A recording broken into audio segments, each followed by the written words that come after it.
I welcome you all in our today's session. In this session, we are going to discuss about the thyristor.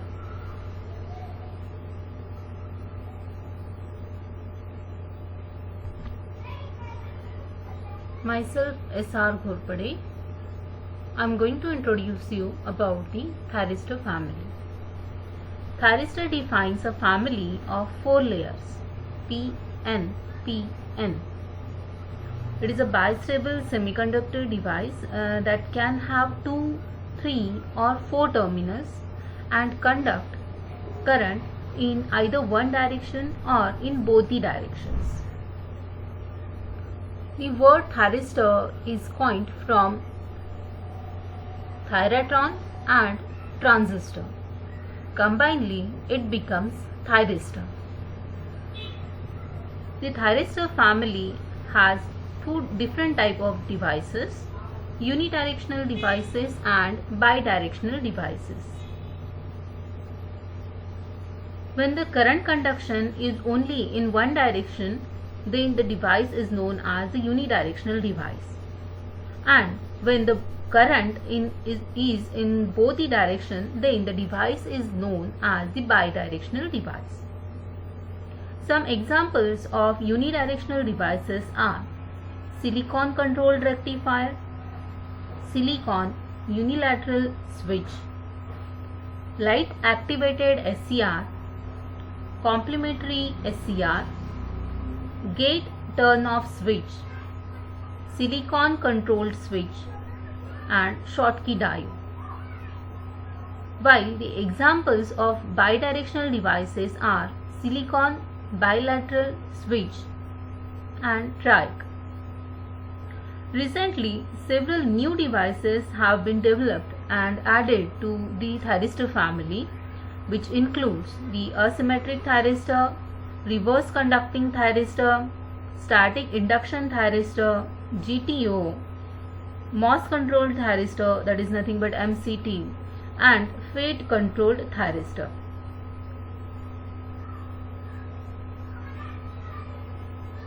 Silicon controlled rectifiers are also denoted as SCR.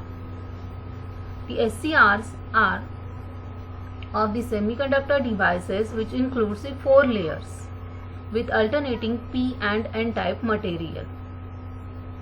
There are 2 states, on state and off state. On state is also known as the conduction state, while the off state is also known as the blocking state. Okay, it is a 4-layered 3-terminal device. Okay, so the symbol is shown here in the figure. It has 3 terminals, anode, cathode and gate terminal, and 4 different layers, that is PN.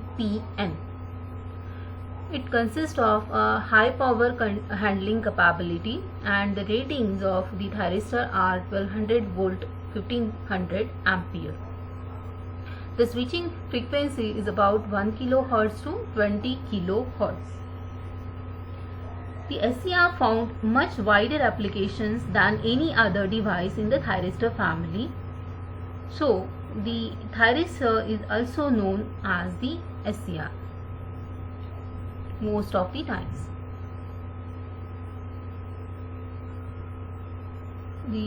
Nowadays, the term thyristor is most widely used instead of the SCR. Okay. So, what is the principal operation of this SCR? It has 3 different states, that is the reverse blocking mode, forward blocking mode and forward conduction mode. So, we are going to see all these 3 different modes in our next slides.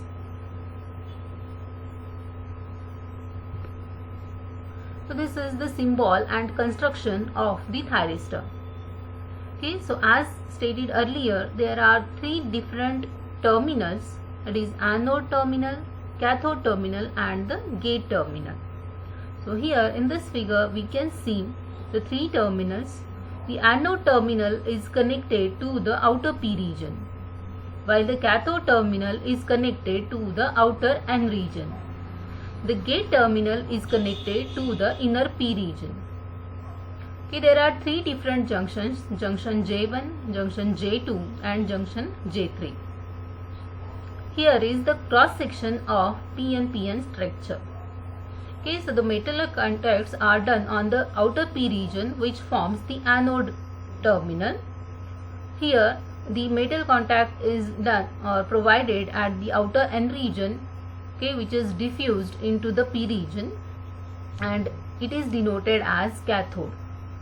The K terminal is connected to the inner P region, which is near to the cathode terminal.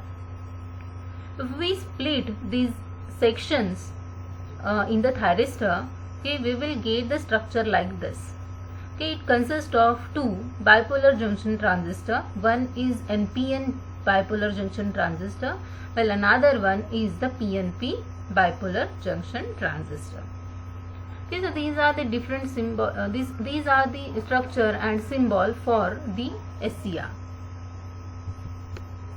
Okay, so this is the circuit diagram of SCR, where the thyristor, this is the symbol of the thyristor, okay, and here the anode terminal is connected to the load, okay, while this is the cathode terminal. The voltage across the thyristor is denoted as VAK. Okay, so the gate terminal is connected to the voltage source through the switch. Okay, so this circuit diagram is used for further VI characteristic analysis. Okay, so this is the VI characteristic of the thyristor. So in this figure we can see the different terminologies. Okay, so here we can see this is the reverse leakage current flowing through the thyristor. Okay, this is nothing but the forward leakage current through the thyristor. This is the forward breakover voltage. Okay, so here gate triggered, after gate triggering, what is the forward breakover voltage, and without gate triggering, what is the forward breakover voltage? It is shown here. Then the term IH means what? It is the holding current. The term IL is nothing but the latching current. This is the reverse breakover voltage, and this one is the forward voltage drop while the thyristor is in conduction mode. So what are these different terminologies? We will see further. When the anode is at a positive potential, then the voltage VAK in between anode and cathode, here with respect to cathode with no voltage applied at the gate, junction J1 and J3 are forward biased. Okay, so when there is no when the anode is at the positive potential with respect to the cathode, okay, with the voltage potential VAK applied, and there is no any voltage drop or no any voltage applied at the gate terminal, then the junctions J1 and J3, they are forward biased, while the junction J2, it is reverse biased. Okay, that is the middle junction, it is reverse biased. As J2 is reverse biased, here no any conduction takes place. There is no any current through the thyristor. Now if this anode cathode voltage is increased beyond the breakdown voltage VBO of the thyristor, then the avalanche breakdown of junction J2 takes place, and now the thyristor starts conducting. If this potential VG is applied at the gate terminal with respect to the cathode, the breakdown of the junction J2 occurs at some lower potential than that of the VAK or the breakover voltage. By selecting an appropriate value of gate voltage, the thyristor can be switched into the on state suddenly. So what is mean by this holding current? The holding current is the value of anode current below which the SCR switches from forward conduction region to the forward blocking region. Okay, that means what? It is the minimum anode current required to maintain the thyristor in the on state. The holding current IH is of the order of milliamperes and is less than that of the latching current IL. For SCR, the typical value of holding current is around about 90 milliamperes.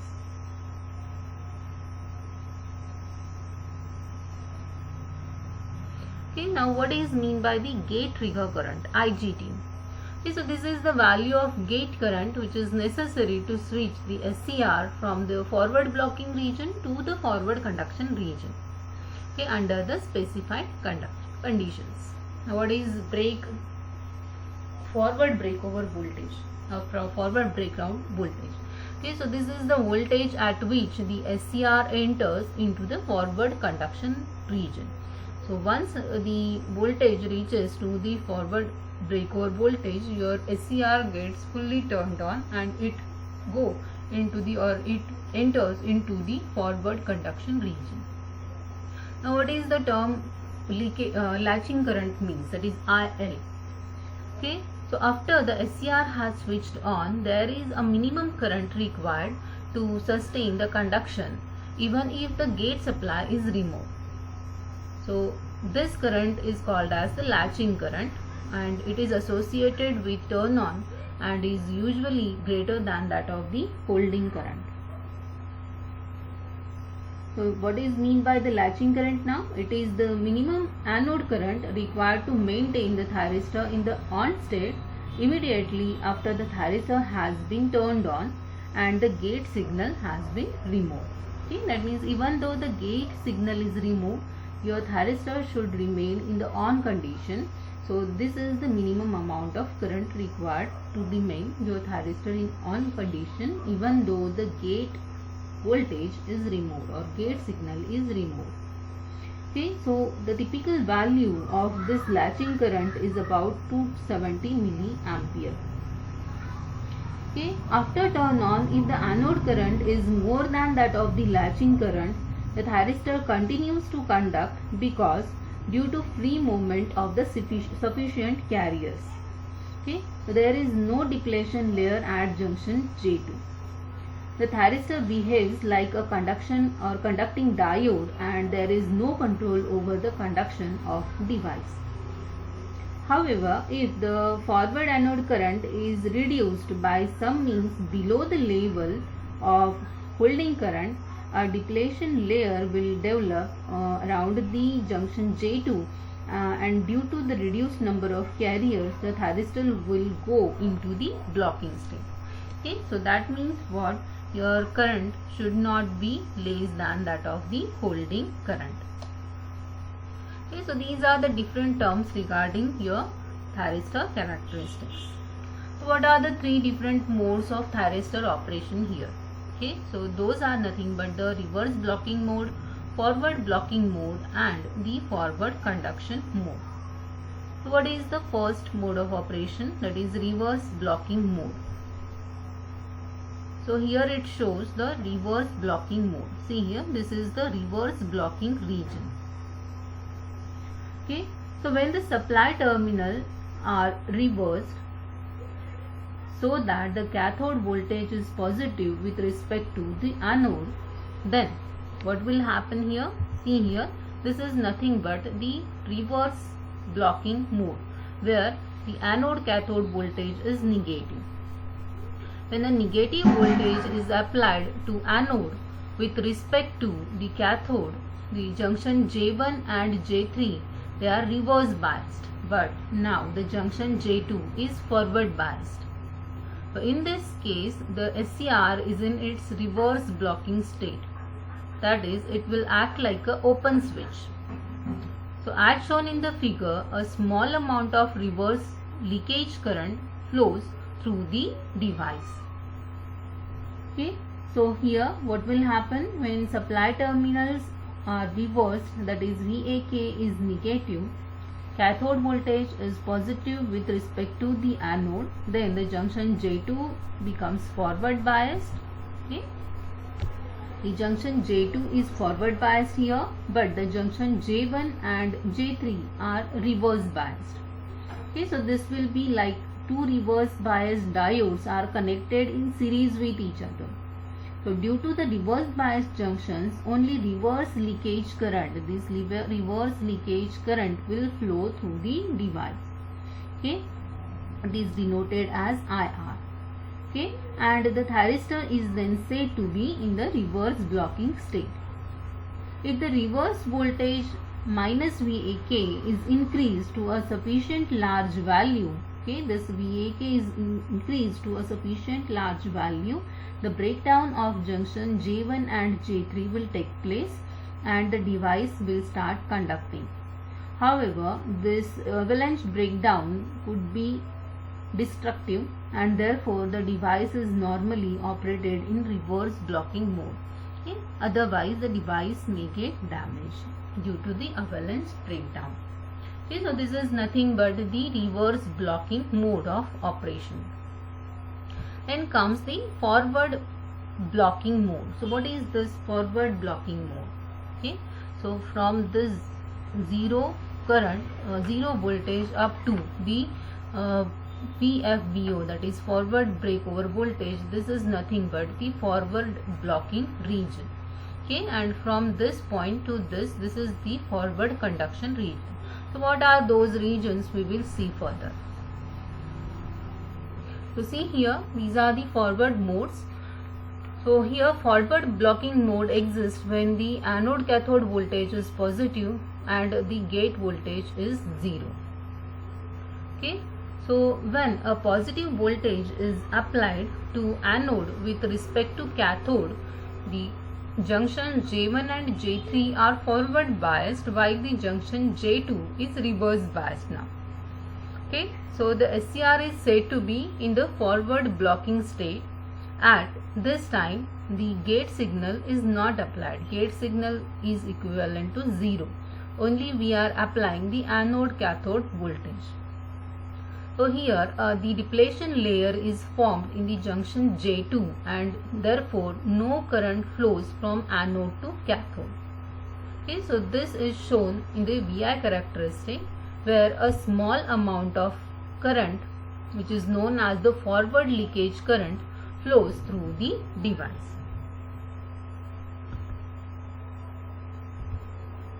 So see here in this figure, okay, when the anode voltage is made positive with respect to cathode, so what happens then? The junction J1 and J3 are forward biased whereas the junction J2 is reverse biased. So due to this reverse biased junction J2, only this small amount of leakage current will flow through the device from anode to cathode. Okay, so this current is of the order of milliamperes. Okay, so here the thyristor is said to be in the forward blocking state or the off state, and the leakage current is known as the forward leakage current. Okay, so this current is nothing but the forward leakage current, and it is also known as the off state current. Okay, so this is the forward blocking region. Okay, now comes the forward conduction region. So what is the forward conduction mode? Okay, here the anode cathode voltage is positive and some positive gate voltage is applied. Okay, so when a small amount of positive voltage is applied to gate terminal while positive voltage is applied to anode with respect to cathode, the junction J3 becomes forward biased. Now the SCR acts as a closed switch and conducts a large amount of current, which is a forward current with small voltage drop. With the application of the gate signal, the SCR changes from forward blocking state to forward conduction state. Okay, it is also known as the latching of the device. Okay, because the SCR now changes its state from forward blocking state to forward conduction state. So without gate signal, SCR changes from forward blocking state to forward conducting state at forward breakdown voltage. Okay, so when the gate signal value is increased, the latching will happen at some low value of anode cathode voltage, okay, than that of the forward breakdown voltage. So in presence of this forward current, it will not turn off even after the gate voltage has been removed. That means once the device gets turned on, it will not get turned off, although you have removed the gate voltage. Okay, and the thyristor will only turn off when the forward current drop below holding, or when the current drops below the holding current IH. Okay, so that is shown here in the figure. So see here, this is the VI characteristic. Okay, so in this figure they shown that with the anode voltage positive with respect to cathode, if anode cathode voltage VAK is increased to a sufficient large value, so at point where at a certain point the reverse bias junction J2 will get break. Okay, and this is known as the avalanche breakdown, and the voltage at which it occurs, it is the forward breakover voltage. See here, this is the forward breakover voltage where the avalanche breakdown of junction J2 occurs. The junction J1 and J3, those are already forward biased. Okay, and the breakdown of junction J2 results in the free movement of the charge carriers across the three junctions. Okay, so that a large forward anode current will take or it will flow through the device. Okay, so it is limited by the external resistance RL, which is connected here in the circuit. The thyristor is then said to be in the conducting state or the on state. Okay, so it goes from the forward blocking mode into the forward conduction mode, where it will act like a on switch, or it is in the on state. So as thyristor conducts, voltage across it, that is VAK, falls to a small value.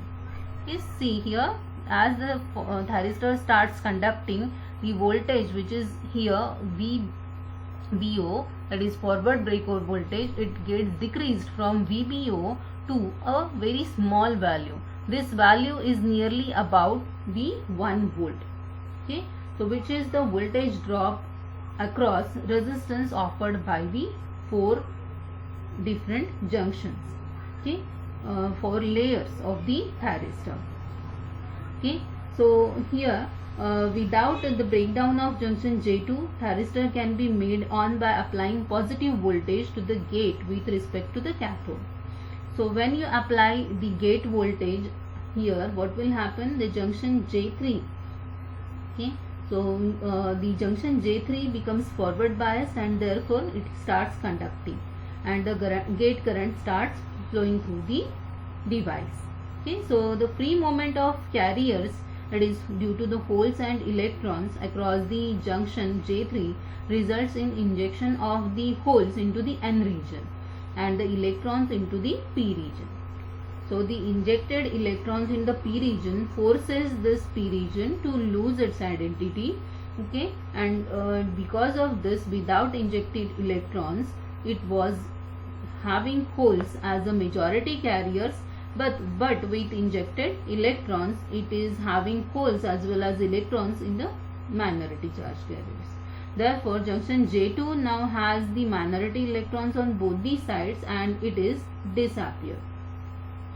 Okay, so thus remaining two junctions J1 and J3, these are already in the forward biased conduction and carry the current, and the thyristor is made in on state. Okay, so due to the forward voltage at which thyristor gets turned on, it depends upon the gate current. So more the gate current, lower will be the required forward voltage to turn on the thyristor.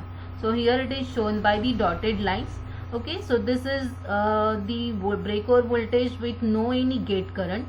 Okay, so this is due to the so this voltage, this breakover voltage is due to the gate current Ig1. That means we are applying some voltage at the gate terminal. If you increase this gate voltage, then again here the breakover voltage gets reduced, and at some earlier stage your thyristor will turn on.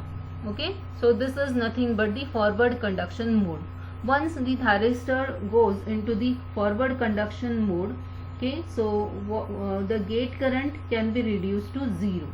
Okay, so immediately after turn on, the anode current must be more than the value of the latching current IL, okay, in order to maintain the required amount of carrier flow across the junction in the absence of the gate current. Otherwise, the device will revert into the blocking conduction. It means if the current gets reduced below the latching current, your device again may go into the forward blocking region. So the current must be greater than the latching current.